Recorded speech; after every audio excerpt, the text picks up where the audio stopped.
Le rendez-vous de l'écho avec la Banque des décideurs en région.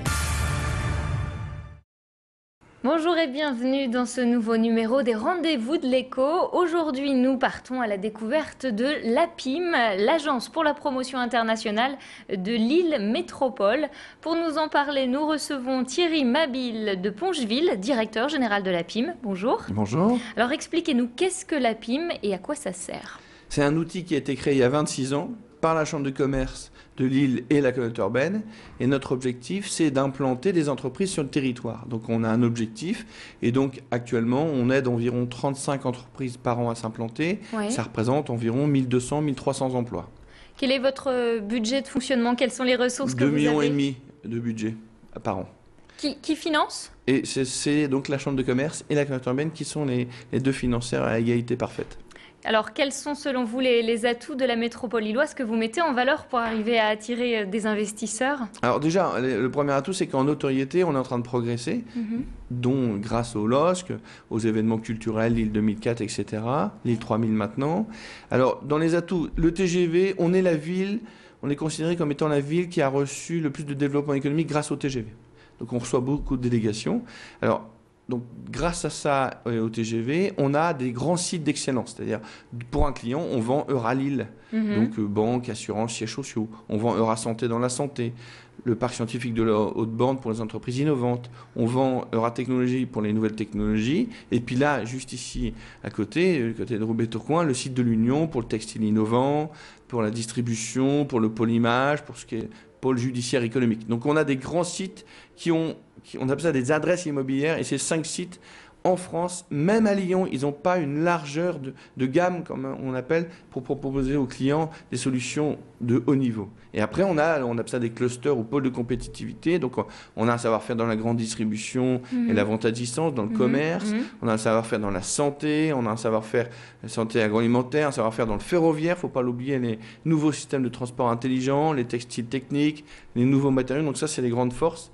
Et puis, on a notre emplacement, puisqu'on a une étude qui est sortie. On a 78 millions de consommateurs dans un rayon de 300 km. Et c'est le meilleur bassin de consommation pour la France, pour l'Europe, et le 3e au niveau monde. Donc on a vraiment un bon produit.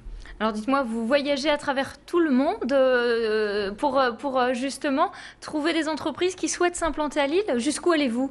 On va dans le monde entier, mais en fonction des savoir-faire. Donc, pour le commerce électronique et la grande distribution, on va jusqu'aux États-Unis ou au Japon. Ouais. Donc là où on est fort, on va dans le monde entier.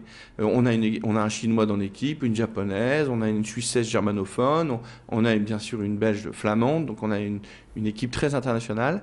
Et 50% des entreprises qui s'implantent sont internationales quand elles viennent sur la métropole lilloise. Alors vous avez un exemple d'une entreprise qui s'installe prochainement, un exemple à nous donner? Donc on a le leader mondial des réservations d'hôtels en ligne qui s'appelle Booking.com, qui s'implante, qui va recruter 250 personnes sur le centre-ville de Tourcoing, donc juste à côté de l'hospice d'Avray et le nouveau centre commercial Saint-Christophe. Quel est l'objectif de Booking.com? Alors, Booking.com, c'est des réservations online. Donc, on est sur un centre de relations clients qui utilise le téléphone, le email, toutes les nouvelles formes de relations pour réserver à un hôtel. Donc là, ils recrutent donc 80 à 100 personnes cette année et 250 à 3 ans. Donc c'est pour le territoire. On a un leader mondial qui vient sur le territoire. C'est un signe très fort de confiance. Quel est l'intérêt pour justement un leader international de venir à Tourcoing? Alors là, ils sont venus pour 2 choses. Il y a un savoir-faire historique dans la métropole lilloise, dans la relation client, grâce à la vente à distance, grande distribution, et puis aussi les sites de crédit à la consommation, Cofidis, Finaref, etc. Donc ça, c'est le premier point. Le deuxième point, donc il y a du personnel compétent qui aime ce métier. Le deuxième point, on a un centre, le centre-ville de Tourcoing a été entièrement refait. Oui. Donc ça, c'est très bien parce que du coup, il y a le métro, il y a le centre commercial, il y a des bureaux flambant neufs, il y a une vie culturelle et les entreprises, elles veulent un centre qualitatif. Donc, et ça les intéresse aussi.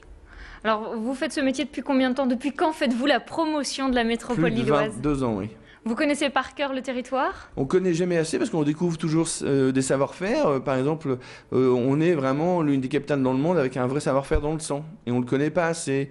À chaque fois, le métro automatique a été inventé à Lille, on ne le dit jamais assez. Donc il y a plein tous les jours, on découvre des choses. Je pense que vraiment, notre territoire a subi une grave crise économique il y a 30-40 ans et que depuis 20 ans, on est sur un cycle, une accélération, une mobilisation du monde économique et politique. On développe une offre intéressante, des formations, et puis maintenant, parce que quand même, on a aussi des faiblesses. C'est que notre faiblesse historique, c'est que c'était la recherche-développement. Parce qu'on était une région de menace militaire. Mais maintenant, il y a de nouveaux centres de recherche, comme l'INRIA, l'IRSICA, qui s'implantent et qui font des extensions. Très bien. Bah écoutez, merci beaucoup Thierry Mabille. Merci. Quant à nous, on se retrouve très prochainement pour un nouveau numéro des Rendez-vous de l'Écho. Le Rendez-vous de l'Écho avec la Banque des décideurs en région.